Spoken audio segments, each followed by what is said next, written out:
அனைவருக்கும் வணக்கம். ராஜி செல்வம் YouTube channel சார்பாக உங்களை அன்புடன் வரவேற்கிறேன். இந்த பதிவில் நம்ம என்ன பார்க்க போகிறோம் அப்படின்னா, தினமும் சொல்ல வேண்டிய முக்கியமான முருகனுடைய நாமத்தை பற்றி தான் நம்ம பார்க்க போகிறோம்.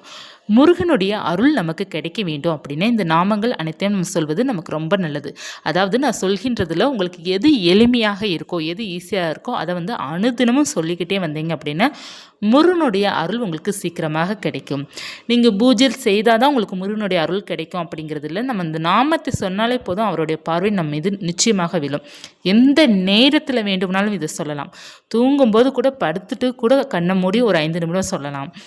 எந்திரிச்ச உடனே சொல்லலாம். பெட்டில் கூட இருந்து எந்திக்க தேவையில்ல, உடனே சொல்லலாம். நீங்கள் அனுதினமும் முருகனை அன்றாட அன்பால் நேசித்துட்டே வந்தீங்க அப்படின்னா நீங்கள் எதையுமே நீங்கள் பார்க்க தேவையில்லை. உங்களுடைய அன்பு மட்டும்தான் அவருக்கு தேவை. அன்பால் பார்த்தீங்கன்னா இந்த நாமங்கள்லாம் எப்போ வேண்டும்னா சொல்லலாம். 24 மணி நேரம் கூட சொல்லிகிட்டே இருக்கலாம். அந்த அளவுக்கு மிகவும் சக்தி வாய்ந்த நாமம் தான். இந்த நாமத்தை சொல்வதனால முருகனை சீக்கிரமாக உங்களால் உணர முடியும். அவருடைய அருள் உங்களுக்கு கிடைக்கும். நினைத்தது நினைத்தபடியே நமக்கு நடக்கும். அவர் கனவுல கூட நமக்கு காட்சி தருவார். அந்த அளவுக்கு மிகவும் சக்தி வாய்ந்த நாமம் தான். முதலாவதாக பார்த்தீங்கன்னா ஸ்ரீ கந்த குரு கவசத்தில் வரும் நமக்கு ஸ்கந்தா சரணம் ஸ்கந்தா சரணம் சரவண பவா குகா சரணம் சரணம் குரு குகா சரணம் குருபர சரணம் சரணம் அடைந்துட்டேன் கந்தா சரணம். இது சொல்வது மிகவும் சிறப்பு. இந்த 4 வரி சொன்னோம் அப்படின்னா முருகனை சரணடைந்ததாக அர்த்தம். நம்ம முருகனை சரணடையணும் அப்படின்னா இந்த 4 வரி சொல்ல வேண்டும். நாமம், எளிமையான நாமம் என்னென்ன அப்படின்னா சரணம் சரணம் சண்முகா சரணம், சரணம் சரணம் சரவண பவா ஓம் அப்படிங்கிறது கந்த சஷ்டியில் நம்ம கடைசி 2 லைன் வரும். இந்த 2 லைன் நம்ம சொல்வது நமக்கு முருகனுடைய அருள் கிடைக்கும்.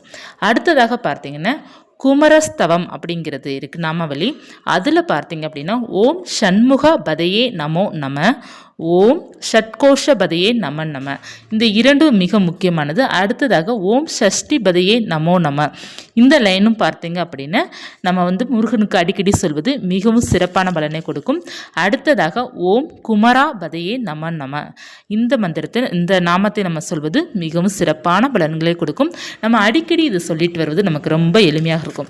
இப்போ நீங்கள் எழுந்துட்டு டீ குடிக்க போகிறீங்க, ஒரு சாப்பிட போகிறீங்க அப்படின்னா கூட நீங்கள் ஓம் ஷண்முகா சரணம் அப்படிங்கிற சொன்னாலே போதும். உங்களுக்கு அந்த அளவுக்கு பார்த்தீங்கன்னா பவர்ஃபுல்லாக இருக்கும்.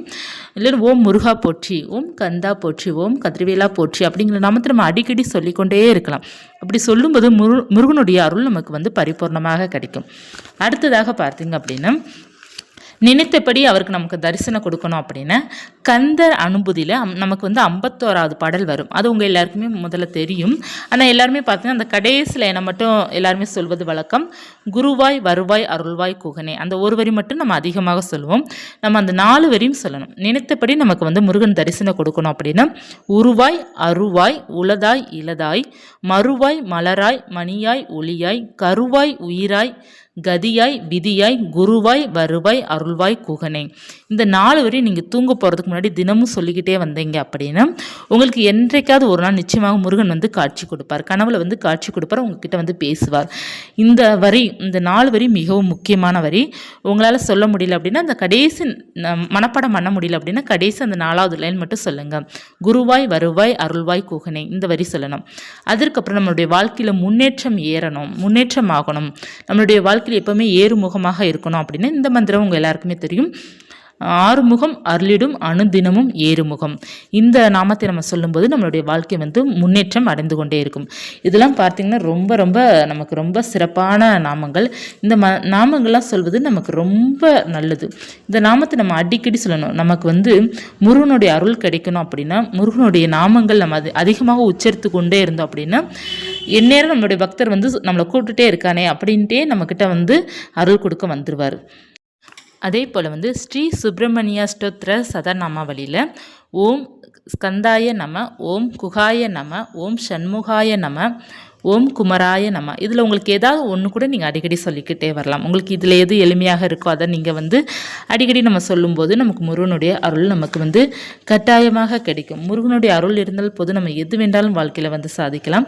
அடுத்ததாக பார்த்தீங்க அப்படின்னா மிக முக்கியமானது பார்த்தீங்கன்னா உங்களுடைய மன வருத்தங்கள் தீர, கவலைகள் தீர, பயம் போக, சாதிக்கணும் அப்படிங்கிற ஆசை உங்களுக்குள்ளே இருக்குது அப்படின்னா இந்த மந்திரங்கள் சொல்லும்போது உங்களால் நிச்சயமாக பார்த்தீங்கன்னா எல்லாத்தையும் சாதிக்க முடியும்.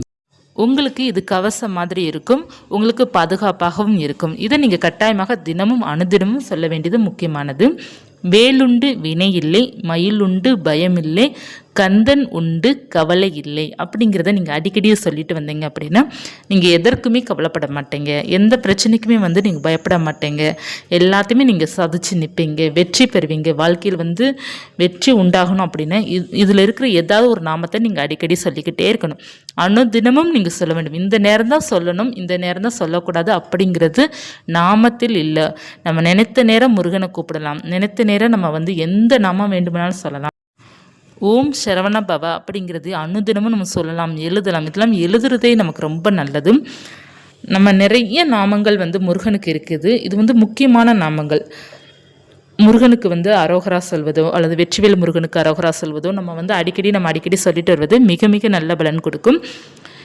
அனுதினமும் ஓம் முருகா போற்றி, ஓம் சண்முகா போற்றி அப்படிங்கிறது சொல்லுறது உங்களுக்கு ரொம்ப நல்ல பலனை கொடுக்கும். நீங்கள் சொல்ல சொல்ல சொல்ல உங்களுக்கு முருகனுடைய அருள் கிடைத்து கொண்டே தான் இருக்கும். நம்ம தெரிந்தும் தெரியாமலும் நிறைய பாவங்கள் அனைவருமே செய்திருப்போம். தெரியாமல் எத்தனை பாவம் செய்தோமோ அத்தனை பாவம் போக வேண்டும் அப்படின்னா நம்ம முருகனுடைய நாமத்தை சொல்ல சொல்ல அந்த பாவங்கள் அனைத்துமே தீர ஆரம்பிச்சிடும். கர்மா நீங்கிடுச்சு அப்படின்னாலே நமக்கு தெய்வத்தோட அருள் சீக்கிரமாக நமக்கு கிடைக்கும். முதலாவதாக நம்ம இந்த நாமங்கள் சில சின்ன சின்ன தடங்களோ அல்லது சின்ன சின்ன பிரச்சனைகளோ வந்தாலும் நீங்கள் கவலை இல்லாமல் முருகன் மேலே நம்பிக்கை வைத்து ஸ்ட்ராங்காக சொல்லி பாருங்கமே. உங்களுக்கு முருகன் எப்போதுமே துணை இருப்பார், உங்கள் கூடவே இருப்பார். நீங்கள் முருகன் நாமத்தை சொல்ல சொல்ல அவர் உங்கள் கூடவே தான் இருப்பார். பக்தர் எந்நேரம் கூப்பிட்டு கொண்டே இருக்கானே அப்படிங்கிறதுக்காக அவர் நிச்சயமாக பார்த்தோன்னா உங்கள் கூடவே இருந்துகிட்டே தான் இருப்பார், உங்களை பார்த்து கொண்டே தான் இருப்பார். ஆனால் நீங்கள் அடிக்கடி இந்த நாமத்தெல்லாம் சொல்வதனால உங்களுக்கு நல்ல பலனே உங்களுக்கு கிடைக்கும். ரொம்ப எளிமையாக நான் சொல்ல வேண்டிய மந்திரம் ஓம் சரவண பவா.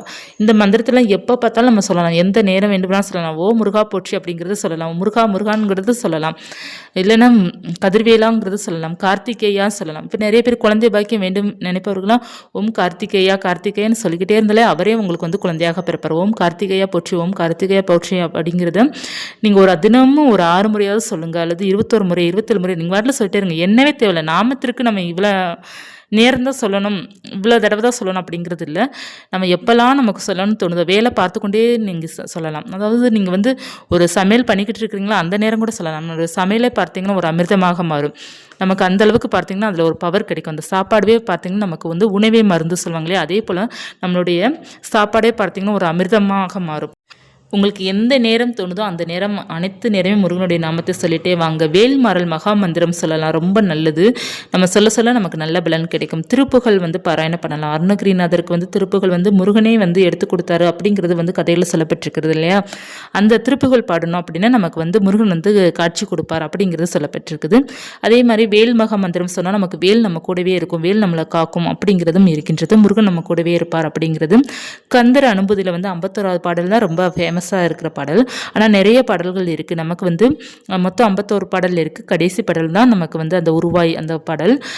அதற்கப்புறம் பார்த்திங்கன்னா அதில் நிறைய கல்வி நல்லா படிப்பதற்காகவும் நமக்கு நினைவாற்றல் அதிகரிப்பதற்காகவும் நிறையா இருக்கின்றது. அது அடுத்தடுத்த பதிவில் நான் தர்றேன்.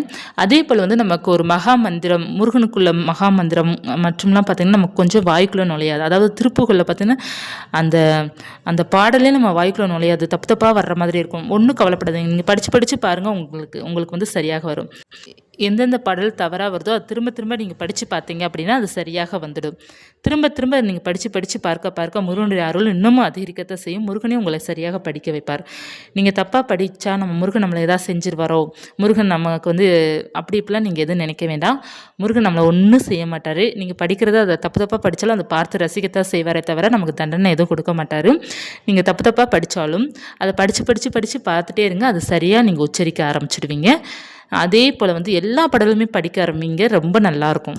ரொம்ப எளிமையான நாமம் உங்களுக்கு சொல்லியிருக்கேன். இதெல்லாம் உங்களுக்கு பயனுள்ளதாக இருக்கும்னு நினைக்கிறேன்.